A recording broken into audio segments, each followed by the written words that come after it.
शेतकऱ्यांसाठी 29 मे आताच्या झटपट ठळक बातम्या।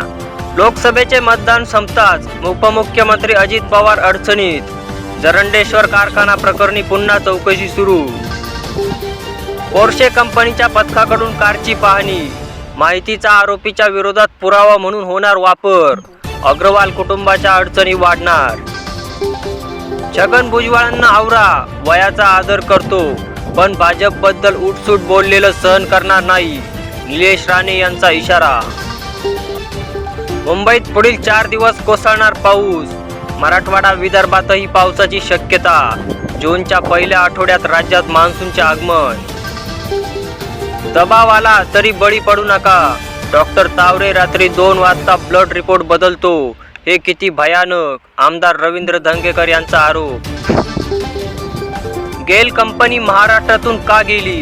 विरोधकांनी खापर सरकारवर न फोडता सत्यता पडताळून पाहावी, उद्योग मंत्री उदय सामंत यांचा इशारा। सरकार प्रशासन एसी मध्ये कूल, बियाण्यांसाठी शेतकऱ्यांची दिशाभूल। नेमक्या बियाणांचा तुटवडा का? विजय वडेट्टीवार यांचा गंभीर आरोप।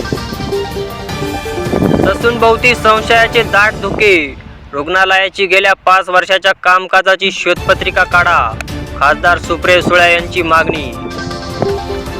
पुणे हिट अँड रन प्रकरण, अटकेच्या भीतीने ससूनच्या रक्त चाचणी विभागातील कर्मचारी पळाला, शोधण्यासाठी पोलिसांचे पथक तयार।